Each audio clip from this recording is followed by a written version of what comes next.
Hello and welcome to the show. I'm Joe Tophat. What can I say about Don Bluth? The man is a legend in the field of animation. He has made some of the most popular animated movies of all time.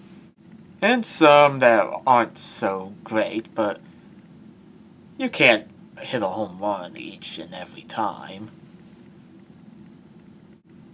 It is a well-known fact that he had worked for Disney prior to striking out on his own. While he was working at Disney, he had made a short subject called The Small One. If you don't watch it every year for Christmas, you should. And on the weekend, he was working on yet another short subject called Banjo the Woodpile Cat. Don Bluth would gather a bunch of young animators to his house in order to work on Banjo the Woodpile Cat.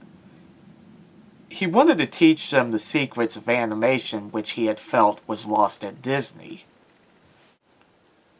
It was during the production of The Fox and the Hound that Don Bluth decided to walk out on Disney and took 17 animators with him, thus causing The Fox and the Hound's release to be delayed. It was after he had left Disney he would finish Banjo the Woodpile Cat and would begin production on his more famous movie The Secret of NIMH. Well, The Secret of NIMH is celebrated among animation fans. Most are unaware of Banjo the Woodpile Cat. Why is that? Is it because it's a bad short? Or is it because it's not a movie? Well, before I get into a review of this short, here are a few more facts about it. Don Bluth and his team had thought about making it into a feature-length movie and including a villain, but they felt it was just stretching the story out too long. He even conceived the idea of making it into a Christmas special. Well, ultimately, it's not a Christmas special. There are a few scenes where one of the main characters is wearing a Santa outfit. Maybe if it had been a feature film or a Christmas special, it'd be talked about more. But let's just review Banjo the Woodpile Cat as it is. The story takes place in Payson, Utah, and it follows the adventures of a little kitten named Banjo. As the opening theme song states, he's not really bad per se, it's just he couldn't be good. What the theme song means by he just couldn't be good is that he's not actively trying to seek trouble. It's just he would let his curiosity get the best of him. For example, Banjo will get into his master's shaving cream, chase the chickens, get into the fish bowl to try to grab a fish, and to even smoke a pipe while sitting on top of a snowman. And his pop don't look too pleased by that. One day, Banjo decides to have his sisters and himself jump off the chicken coop.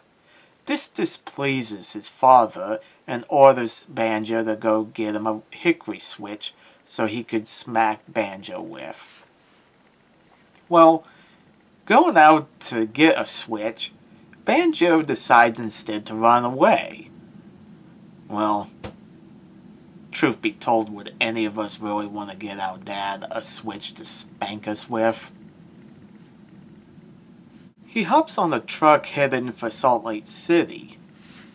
Once he gets there, he is excited until it starts to rain.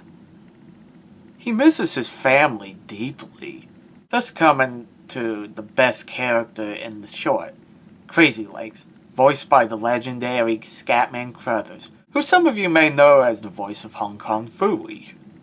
Crazy takes him to a nightclub where he knows some of the performers like Zazu, not the character from Lion King.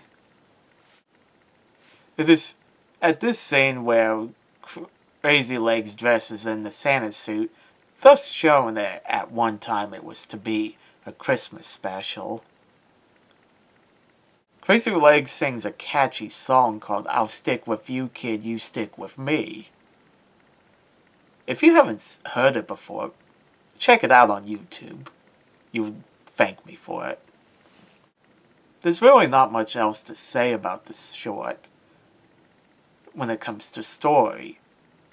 They go out and try to find a truck to send Banjo back home. About the closest they have to an antagonist is when Crazy and Banjo encounter some dogs, but they easily evaded them. One of the most emotional parts of the short was when Crazy looks up at the sky and prays to God that they find a truck. He states that he's not someone who prays regularly, but he really was begging God to allow the truck to be found. That's a very powerful message in this simple story. He's looking to a higher power to help out his friend. Now, the short is not religious in any way, besides that. But it's a subtle way of incorporating God. Well, needless to say, they find the truck the next day, Banjo hitches the ride, and comes back home to his family, who doesn't spank him for running away in the first place. I just love how simple the story is. A mischievous cat runs away from home, misses his family, makes friends, and goes home. It doesn't need to be more complicated than that. I wish more people were aware of it. And at the same time, I wish Don Bluth had made more like this. His movies from the 90s on up tend to be terrible. So, I feel like he should have focused more on doing shorts like this. They told simple stories, the characters are likable, and the songs are pretty catchy. Why he didn't make more, who knows? If you haven't seen it, check it out. Anyway, that's all I have to say about Banjo the Woodpile Cat. Let me know in the comments section what you guys think, and don't forget to like and subscribe. See you later.